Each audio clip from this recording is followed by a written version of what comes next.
Hello guys, कैसे हैं आप सब। आई होप कि आप सभी अच्छे होंगे and welcome back to my channel जिसका नाम है अनसुनी मोहब्बत। सो गाइस, ये है हमारी स्टोरी का पार्ट 43। अगर आप लोगों ने इससे पिछला पार्ट नहीं देखा है तो देख लीजिएगा ताकि आप लोग स्टोरी को अच्छे से समझ सके। So without wasting your time, चलिए शुरू करते हैं हमारी स्टोरी को जिसका नाम है प्रेम युद्ध। इससे पिछले पार्ट में हमने देखा था कि जो रिद्धिमा है वो जेल से छूट कर आ चुकी थी क्योंकि अंजलि के जीत गई थी। एंड उसके बाद डिसाइड होता है कि इन दोनों को ही अवार्ड मिलेगा। और फिर बाद में जब ये लोग हवेली वापस आते हैं तो अंजलि का गृह प्रवेश करते हैं सब लोग मिलके शादी से पहले। एंड उसके बाद लास्ट में ये लोग डिसाइड करते हैं अंजलि की माँ को मनाने का। और ये लोग एक मिशन बनाते हैं जिसका ये नाम रखते हैं मम्मी की रजामंदी। अब देखते हैं इससे आगे। अब सब लोग ऐसे ही हंसी मजाक कर रहे थे, तभी सब लोग डिसाइड करते हैं कि अब जो है थोड़ा सा रेस्ट कर लिया जाए। और सब लोग अपने अपने रूम में रेस्ट करने के लिए चले जाते हैं। अब जो प्रिया है वो थी अंजलि के पास, अंजलि के रूम में। तो ये दोनों अब बातें कर रहे होते हैं। प्रिया अंजलि से कहती है, दी आप मुझे एक बात बताइएगा सच्ची सच्ची। तो अंजलि कहती है, हाँ पूछ। तो प्रिया कहती है, आप सच में खुश है ना, मतलब आप सच में उनसे प्यार करती है ना। तो अंजलि उससे कहती है, क्या ये कैसा क्वेश्चन है प्रिया, तुमने तो देखा है ना, और तुम ही थी जो बता रही थी कि तुम्हारी आँखों में साफ दिखता, मतलब मेरी आँखों में साफ दिखता है कि मुझे कितना प्यार करती हूँ। और तुझे तो सब कुछ पता था ना, फिर क्यों ऐसे बोल रही है तू। तो प्रिया कहती है, दी हाँ सब कुछ पता है मुझे, बस एक बार जो है कंफर्मेशन लेना चाहती हूँ आपसे, क्योंकि शादी कोई छोटी मोटी चीज़ नहीं होती, पूरी ज़िंदगी भर का फैसला होता है। इसलिए अपने दिल से एक बार और सोच के बताइएगा, अभी बता दीजिए मुझे। Are you happy with Riddhima, with वृंदा?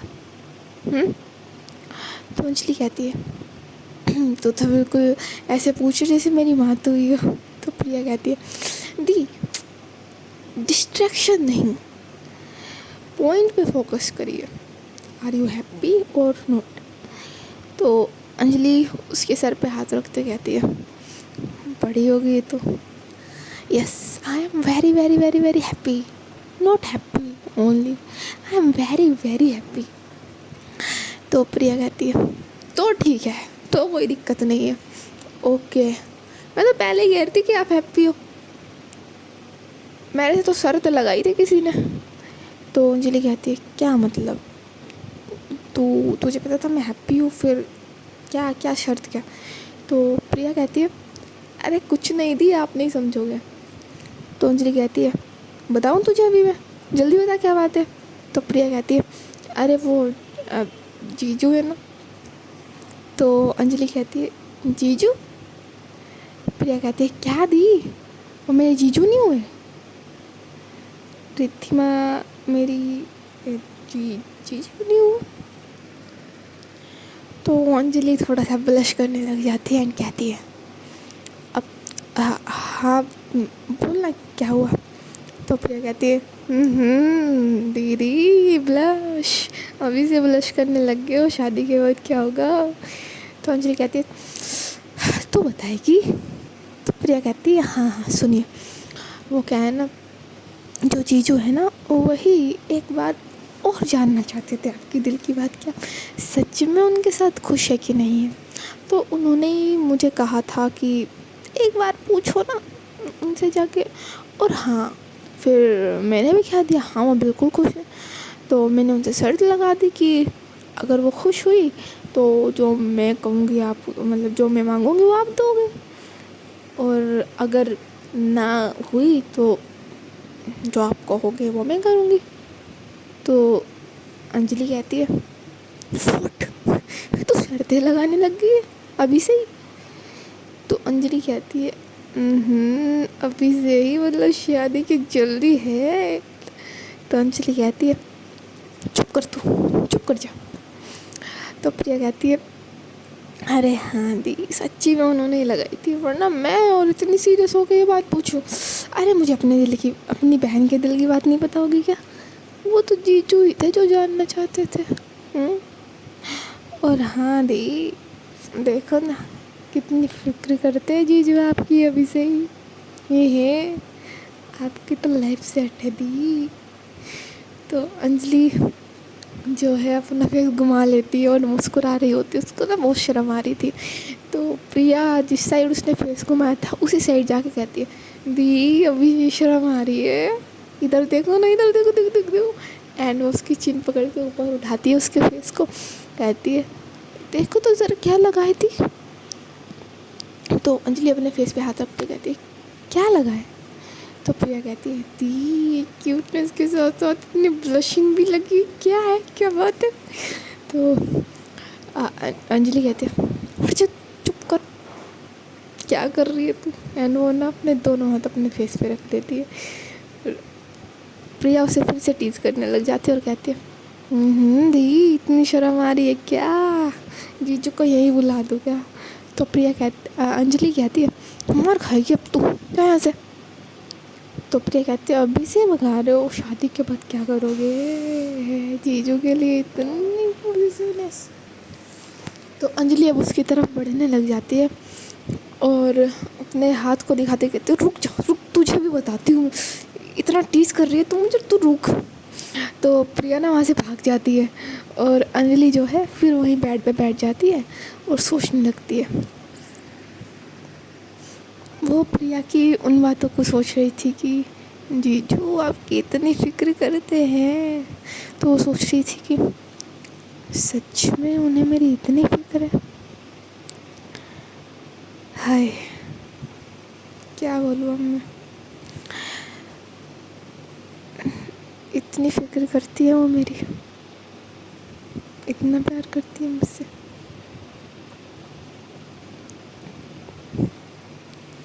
चलो ये तो अच्छी बात है कि जो मुझे मिल रही है वो मुझसे इतना प्यार करती है। एंड उसे अभी भी शर्म आ रही थी तो वो अपने फेस पर फिर से अपने दोनों हाथ रखती है एंड वही बेड पे जैसे वो बैठी थी ना तो पीछे ही गिर जाती है बेड पे। एंड फिर वो ना खुशी के मारे अपना कुशन यानी तकिया उठाती है, पिल्लो उठाती है एंड उसे अपने फेस पर रख लेती है एंड उसे हग करती है और ऐसे खुश हो रही होती है, स्माइल थी उसके चेहरे पे बहुत बड़ी सी, और वो अपने कुशन को ऐसे हवा में उठा के घुमाने लग जाती है और अब वो खड़ी होती है, नाचने कूदने लग जाती है, अपने कुशन के साथ खेलती है, अपने पिल्लो के साथ मतलब। एंड कभी इधर भाग रही है, कभी उधर भाग रही है और घूम रही है राउंड राउंड। वो बहुत खुश थी एक्चुअली। एंड अब वो ऐसे ही खेलते खेलते अपना जो कुशन है ना उसके जो अंदर रोई भरी होती है ना उसको निकालती है एंड पूरे कमरे में फैला देती है। वो बस डांस कर रही थी एंड वो थोड़ा सा म्यूज़िक भी लगा देती है, बहुत ही प्यारा सा, मतलब एकदम तड़कता भड़कता बोलते हैं ना धुन वाला सॉन्ग बजाती है, मज़ेदार सा, एंड डांस कर रही होती है। तभी वहाँ से रिद्धिमा जा रही होती है एंड वो ऐसे शोर सुनती है तो वो आती है उसके कमरे की साइड एंड वो देखती है कि मतलब वो ऐसे ही अंदर घुस जाती है और वो अंजलि डांस कर रही थी एंड रिद्धिमा जैसे ही एंटर करती है अंजलि उससे टकरा जाती है एंड अब ये दोनों फिर से ज़मीन पे गिर जाते हैं वहीं फर्स्ट फ्लोर पर। एंड जो रिद्धिमा है वो अंजलि के ऊपर होती है एंड अंजलि उसके नीचे होती है। ऊपर से कुशन की जो रुई थी वो अभी भी गिर रही होती है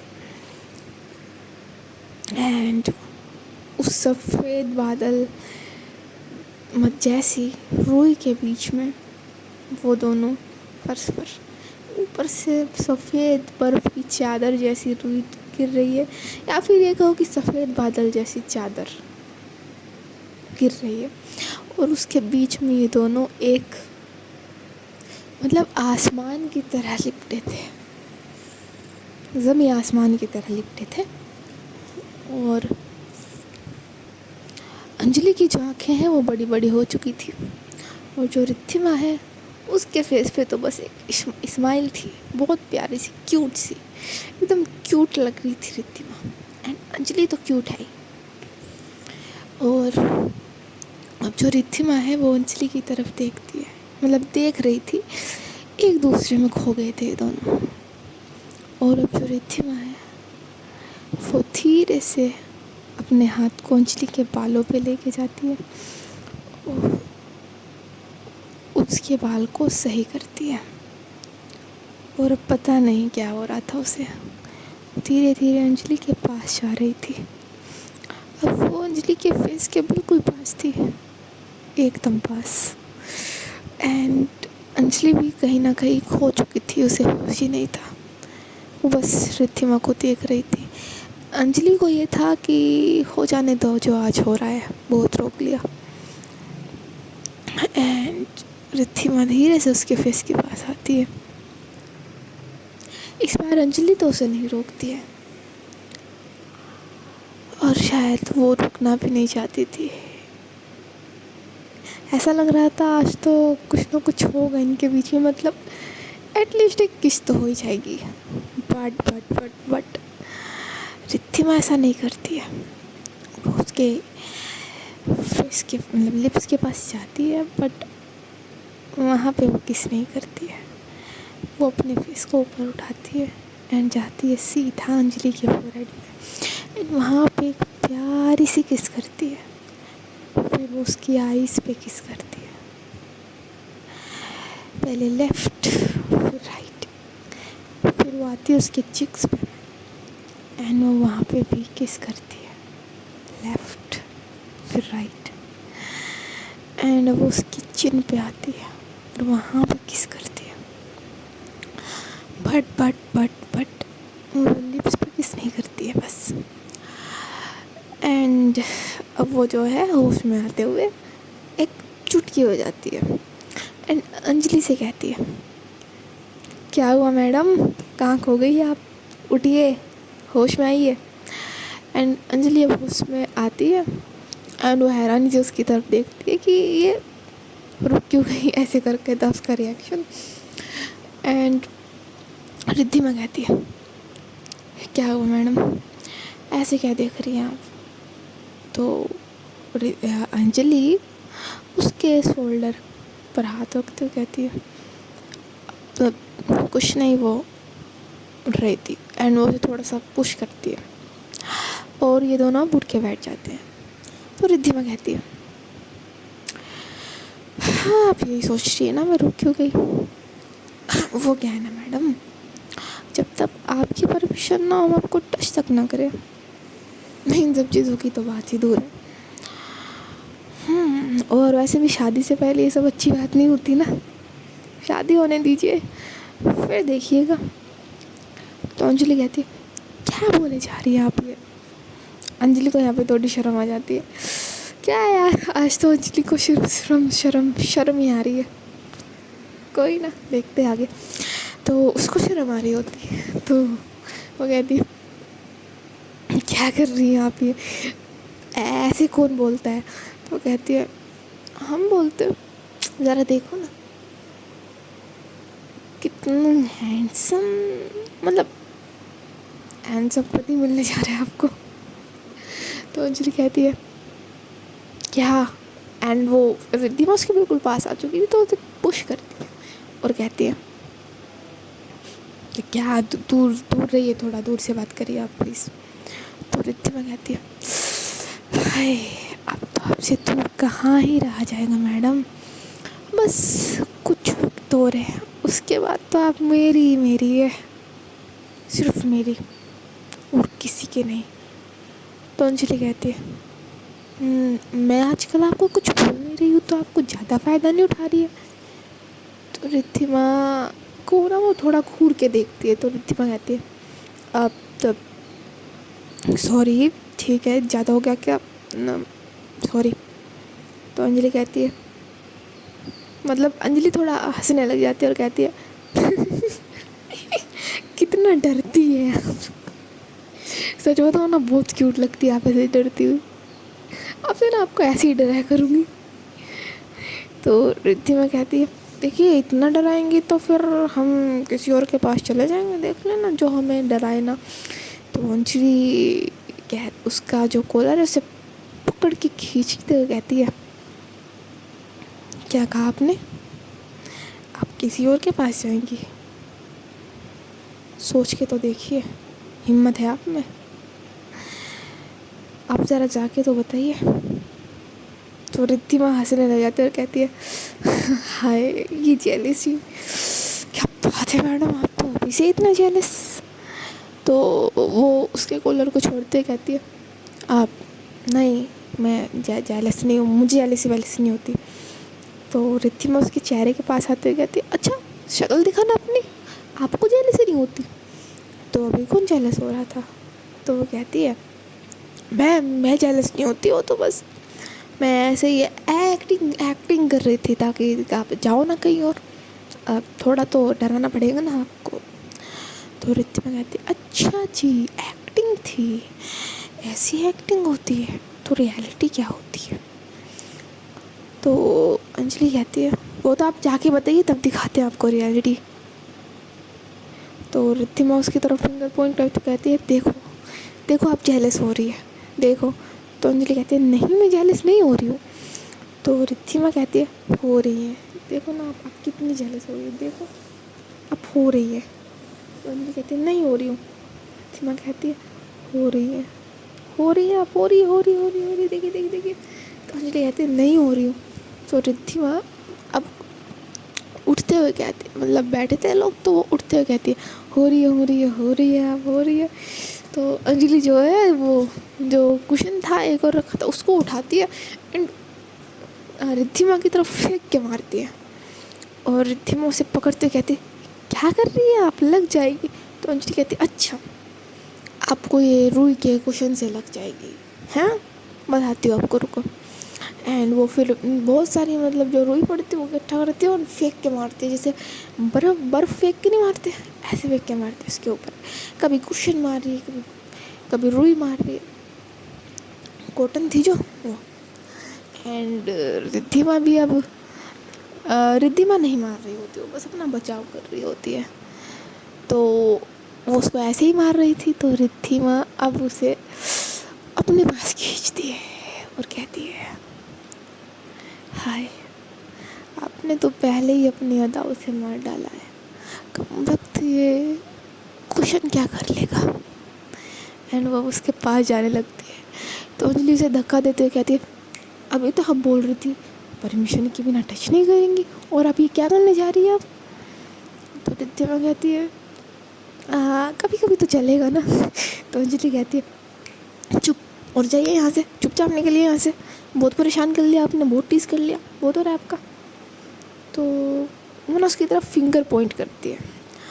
तो रिद्धिमा बड़े ही टशन के साथ उसके पास आती है, जो उसने फिंगर पॉइंट की थी उसमें अपने फिंगर फंसाते हुए कहती है, अच्छा मैडम जी अभी से इतना रूप, शादी के बाद क्या करेंगी आप? तो अंजलि कहती है, वो तो आप शादी के बाद ही देख लीजिएगा, अभी जाइए निकलिए यहाँ से। तो रिद्धिमा ना उसकी फिंगर पे ऐसे अपने पास लाती है और किस करते हुए कहती है, अच्छा ठीक है ये भी मंजूर है मुझे तो, हाँ मैं तो गुलाबी भी मंजूर है भाई, हम तो जोर के गुलाम बन के रहेंगे। तो अंजलि कहती है, बस बस ज़्यादा हो रहा है, जाइए यहाँ से, इससे पहले बेटा मैं अपने SID के अवतार में आ जाऊँ ना, जाओ यहाँ से। तो रिद्धिमा कहती है, तो भूलिए मत हम भी माफिया है, हम अपने माफिया के अवतार में आएंगे तो देख लीजिएगा फिर। तो अंजलि कहती है, अच्छा जी माफिया का अवतार। तो वो ना उसको फिर से घूर के देखती है। तो रिद्धिमा कहती है, अब सॉरी आप SID के अवतार में आइए चाहे किसी भी, बस ये घूरने के अवतार में मत आइएगा, वाकई में इससे डर लगता है। तो अंजलि कहती है, अच्छी बात है, डरा करिए और निकलिए यहाँ से। तो अब रिद्धिमा कहती है अच्छा इतनी जल्दी है हमें भगाने की? अब तो अभी से भी जैसा रोब ढारने लग गई, ऐसे धमकी दे रही है जैसे खा जाएंगे। तो अंजलि कहती है आप जा रही है हम? तो ये सुनते ही रिद्धिमा वहाँ से भाग जाती है। एंड अंजलि उसको जैसे वो फ़नी तरीके से भागती है ना, उसे देखकर उसे हंसी आ रही होती है, वो हंस रही होती है और कहती है पागल है ये लड़की सच में। वैसे जो भी है बहुत क्यूट है, बहुत अच्छी है, बहुत प्यारी है, मेरी है जैसी भी है। एंड वो अब बैठ जाती है और जो उसने फैलाया था ना, रायता फैलाया था ना वो कुशन वाला, उसको समेटने लग जाती है। वो उधर रिद्धिमा भाग के जाती है। एंड वो भाग के जा रही थी तो वो टकराती है सीधा प्रिया से। तो वो देखती है कि वो अंजलि के कमरे से भाग के आ रही है, तो वो टीज करने में कहाँ कमी छोड़ने वाली थी। तो उसको कहती है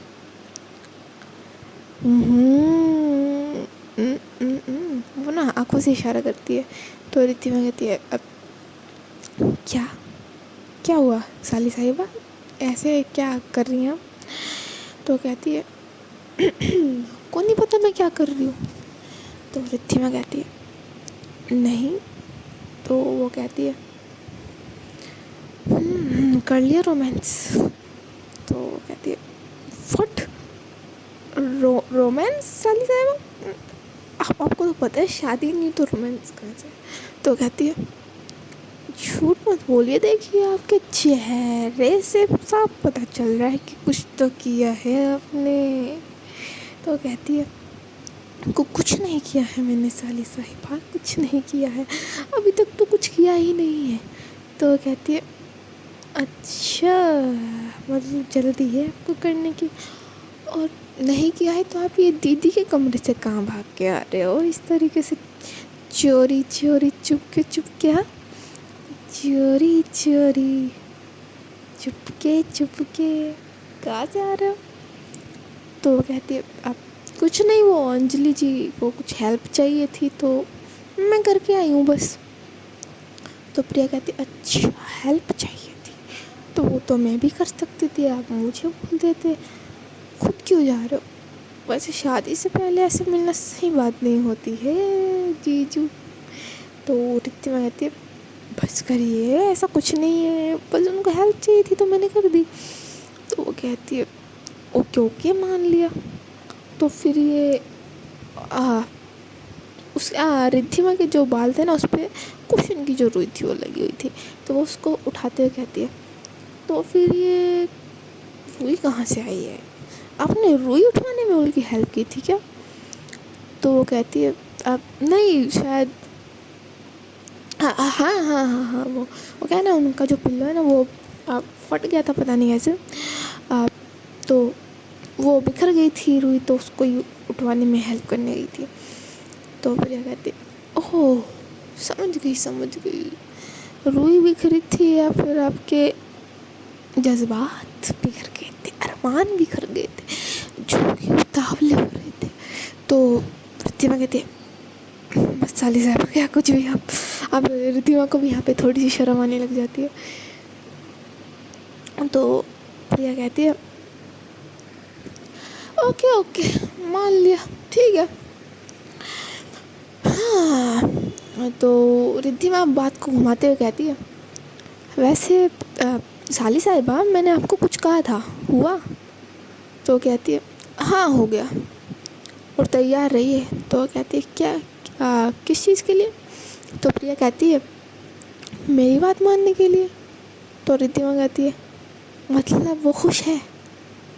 तो प्रिया कहती है ऑफ कोर्स, इसलिए तो शर्त लगाई थी, मैं कभी ऐसी वैसी शर्त नहीं लगाती जो मैं हार जाऊँ, मैं हमेशा ऐसी शर्त लगाती हूँ जो मैं जीत जाऊँ, समझे आप? तो रिद्धिमा कहती है ओके ओके मैं समझ गई। तो क्या कहा उन्होंने? तो कहती है यही कहा कि वो खुश नहीं है। तो रिद्धिमा कहती है व्हाट? तो प्रिया कहती है बल्कि वो बहुत बहुत बहुत बहुत बहुत खुश है। क्या आप भी डर जाती है? तो रिद्धिमा कहती है सच्ची? प्रिया कहती है हाँ बिल्कुल सच्ची, अब जो मुझे चाहिए वो दीजिएगा, मुझे नहीं पता मैं सच जीत गई, तो रिद्धिमा कहती है अरे जो आप बोलो मुँह मांगा आपको मिलेगा, बस आप हुक्म करिए साली साहब, हम तैयार है देने के लिए। तो प्रिया कहती है हाँ वो तो हम वक्त आने पर मांग ही लेंगे, अभी तो बहुत कुछ देना है आपको हमें। तो रिद्धिमा कहती है क्या? तो प्रिया कहती है वो आप वक्त के साथ साथ देख लीजिएगा। देखिए बहुत कुछ होता है, सबसे पहले तो रिबन कटाई में ही आप हमें बहुत कुछ देने वाले हैं, उसके बाद और भी बहुत सारे होते हैं जिसमें हम आपसे ले सकते हैं। तो रिद्धिमा कहती है अगर ये सब ना भी होता ना तब भी मैं आपको देती। तो प्रिया कहती है हाँ तो ऑब्वियसली ये सब ना भी होता तब भी मैं आपसे लेती। तो रिद्धिमा कहती है क्या है साली साहब आप भी, मतलब उल्टा जवाब तो ज़रूर देना होता है ना आपको। तो कहती है ये तो मेरा काम है, क्या करूँ। अच्छा चलिए अब मुझे कुछ काम है, मैं करके आती हूँ, आप जाइए। तो रिद्धिमा कहती है कहाँ? तो प्रिया कहती है रोमांस करने, एंड वैसा कह के वहाँ से भाग जाती है। और रिद्धिमा कहती है क्या साली साहब आप, यहाँ रोमांस का अब तक आर नहीं हुआ और आप बोल रही है कि जाइए रोमांस करने। आप बोल रहे रोमांस हो गया, कुछ नहीं हुआ यार, क्या ही बताए, एक किस तक तो हुई नहीं है। एंड अब जो रिद्धिमा है वो भी चली जाती है। एंड अब आते हैं मीरा की तरफ। मीरा अपने रूम में बैठी बैठी कुछ तो सोच रही थी। वो सोच रही थी चलो सब अच्छा हो गया, दो प्यार करने वाले मिल रहे हैं, शादी भी हो जाएगी, अब बस अंजलि जी की मम्मी को मनाना है, कुछ तो करना पड़ेगा, अब मैं बड़ी हूँ तो मुझे ही कुछ ना कुछ करना पड़ेगा। एंड ऐसा सब सोचते सोचते उसे ख्याल आता है पल्लवी का। एंड वो सोचती है क्या पल्लवी जी मुझसे सच में प्यार नहीं करती? ऑब्वियसली उसे रियल नेम तो पता चल ही चुका है। तो वो कहती है सच में पल्लवी जी मुझसे प्यार नहीं करती? क्या उन्होंने उस दिन जो कुछ भी कहा वो सच था? क्या करूँ मैं, कैसे पता लगाऊँ? मुझे पता लगाना भी चाहिए कि नहीं, ये सही भी होगा कि नहीं, पर अगर पता लगाना है तो कुछ ना कुछ प्लान तो बनाना पड़ेगा ना मुझे, पर क्या?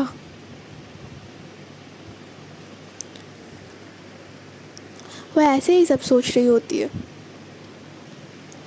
एंड वो कहती है एक लास्ट ट्राई करके देखते हैं। हाँ हो सकता है उन्हें कुछ गलतफहमी रही हो, क्योंकि ये रिद्धिमा ऐसे थी तो वृंदा ऐसी थी, तो हो सकता है उन्हें लगा हो कि मैं भी ऐसी हूँ, मुझे पता हो मैं उसका साथ दे रही, इसलिए शायद उन्होंने कहा हो। क्योंकि मुझे उनकी आंखों में दिखता है अपने लिए प्यार, दिखता है मुझे उनकी आंखों में कि वो मुझसे बहुत प्यार करती है, बस कहती नहीं है। और अब तो पहले से सॉफ्ट हो गई, वो मेरे साथ जैसे पहले हुआ करती थी। बीच में उनका बर्ताव अलग था, बट अब पहले जैसा हो चुका है। हो सकता है उस प्यार करती हो, वो इन सभी उलझनों में उलझी हुई थी। तभी उसके कमरे में आती है रिद्धिमा यानी वृंदा, एंड वो उसके पास आकर बैठती है और उसके शोल्डर पे हाथ रखते हुए कहती है दी आप किन ख्यालों में खोई हो? तो मीरा कहती है कुछ नहीं, वो बस मैं ऐसे ही कुछ सोच रही थी। तो वृंदा यानी रिद्धिमा कहती है दी कम से कम मुझसे तो मत छुपाइए, मुझे सब कुछ बता दीजिए। तो मीरा कहती है एक मिनट, तुझे मैं सब कुछ बता तो दूंगी, लेकिन पहले तू बता, इतने सालों से तू मेरे साथ रह रही है, इतने सालों तक तू ये सब अकेली सहती रही, अकेले करती रही, तूने एक बार भी मुझे बताना ज़रूर नहीं समझा, और ये तो माफिया कब से बन गई? तूने मुझसे एक बार भी इस बारे में नहीं बात की और मुझे पता भी नहीं लगने दिया। कैसे रिद्धिमा, कैसे वृंदा, कैसे? तो वृंदा कहती है दी हर चीज़ के पीछे रीज़न होता है और इसका रीज़न भी है, मुझे अपने देश के लिए कुछ करना था। तो मीरा कहती है उसके लिए तुम्हें यही रास्ता मिला था? तो वृंदा कहती है हाँ दी हाँ, क्योंकि कानून से कुछ नहीं होने वाला। इस कानून ने पता नहीं कितनों को उजाड़ के रख दिया है, पर इंसाफ नहीं दिला पाया ये। कितने रेपिस्ट खुले घूमते हैं, कितने ऐसे क्रिमिनल्स हैं जो कानून पकड़ तो लेता है मगर उन्हें ज़मानत से बरी करवा लिया जाता है। मतलब उन्हें निर्दोष साबित करके, झूठे गवाह पेश करके, झूठे सबूत पेश करके बरी करवा लिया जाता है। कितने ही क्रिमिनल्स खुले घूमते हैं। कुछ हुआ है आज तक? कुछ नहीं हुआ है दी, कुछ नहीं हुआ है दी। एक दिन मैंने कुछ ऐसा देखा ना, जिसके बाद मेरे अंदर ऐसी आग लगी कि मैंने ठान लिया कि मैं कुछ नहीं होने दूंगी किसी भी निर्दोष को। अपने शहर में तो बिल्कुल भी नहीं, और अपने शहर क्या, पूरे देश में कुछ नहीं होने दूंगी। फिर मैंने ठान लिया माफिया बनने की। मैंने एक दिन देखा था कि कुछ गुंडे किसी के साथ इतना अत्याचार कर रहे थे ना कि देखने वाले की रूह तक कांप जाए। और वहीं मैंने एक माफिया को देखा जिसके आते ही वो लोग ऐसे भागे जैसे कुत्ते शेर को देख के भागते हैं। और पुलिस वाले वहीं पे खड़े थे, भ्रष्टाचारी, कुछ नहीं कर रहे थे, वो सब रिश्वतखोर थे। वो ना सिर्फ पैसे देखते हैं और कुछ नहीं। तो वो कहती, रिद्धिमा कहती है मैं और उस माफिया के आते सब भाग गए, यहाँ तक कि पुलिस वाले तक भी भाग गए। तभी मैंने डिसाइड कर लिया कि मुझे भी इसके जैसा बनना है। मैं इन सब के जैसे सबको भगाऊंगी, जो गलत करते मैं भर डालूंगी सबको। तभी से मैंने डिसाइड कर लिया। तो मीरा उसे समझाते हुए कहती है देख वृंदा, सब एक जैसे नहीं होते, ऐसे ही सब पुलिस वाले भी एक जैसे नहीं होते। एक मछली पूरे तालाब को गंदा कर देती है। अब तू अंजलि को ही देख ले, कितनी काबिल और कितनी सच्ची पुलिस ऑफिसर है वो, कितनी सच्ची SID ऑफिसर है, हेड है वो। उसने आज तक कभी रिश्वत नहीं ली है, उसने आज तक किसी का बुरा नहीं किया है। हर फील्ड में अच्छे और बुरे दोनों लोग होते हैं। तो सिर्फ कुछ लोगों की वजह से पूरे डिपार्टमेंट को ऐसे नहीं बोल सकती। तो वृंदा कहती है आपकी बात सही है दी, पर मैंने कभी अच्छे लोगों को कुछ नहीं कहा है। आप पूरे रिकॉर्ड्स उठा के देख लीजिए, मेरे सारे क्रिमिनल्स हैं जिसको मैंने मारा है। तो मीरा कहती है ठीक है तू शांत हो जा, मैं समझ गई तेरा इरादा कभी गलत नहीं था, तेरी जो मंशा थी वो एकदम सच्ची और अच्छी थी, तूने हमेशा लोगों का भला चाहा है। ठीक है अब शांत हो जा, तू छोड़ इन सब बातों को, हो गया जो गया, तू इधर आ। एंड मीरा अब उसको हक करती है। ये दोनों अब रोने लग जाते हैं। कुछ देर तक ये यूं ही एक दूसरे को गले लगाए रोने लगते हैं।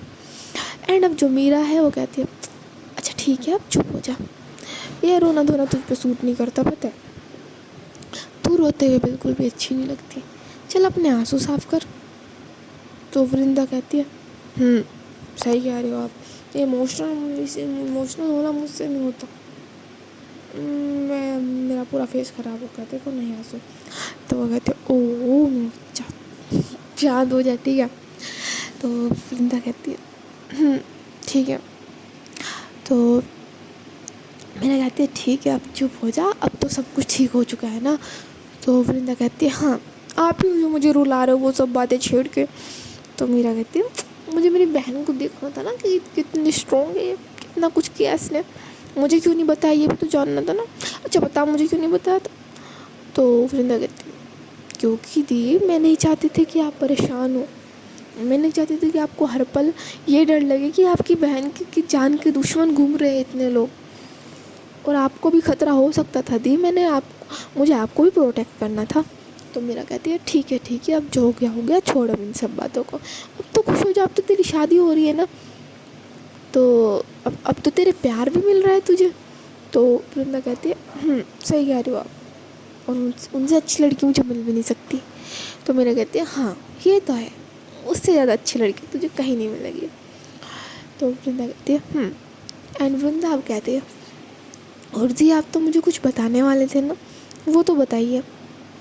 अब तो मैंने आपको सब कुछ बता दिया ना अपना। तो मीरा कहती है सब्र कर, बता दूँगी। तो वृंदा कहती है नहीं, मुझे अभी जानना है, आप परेशान हैं, मैं अपनी बहन को परेशान नहीं देख सकती, समझिए आप। तो मीरा कहती है हाँ हाँ बाबा रुक जा, सांस ले। एंड वो एक गिलास उठाती है और गटक जाती है एक सांस में। तो वृंदा कहती है आराम से दी, आराम से, आराम से। एंड अब इन दोनों की ऐसी ही बातें चल रही होती है। सो गाइस, इस पार्ट में इतना ही। ये पार्ट यहीं तक। कैसा लगा हमें ज़रूर बताइएगा। अगर स्टोरी पसंद आई तो वीडियो को लाइक करिए, चैनल को सब्सक्राइब करिए। एंड हाँ, हमें कमेंट्स में बताना मत भूलिएगा कि ये स्टोरी आपको कैसी लगी। सो मिलते हैं आप लोगों से नेक्स्ट पार्ट में। तब तक के लिए थैंक यू। राधे राधे। अपना ख्याल रखिएगा सब लोग। मिलते हैं किसी और वीडियो में। ओके, राधे राधे।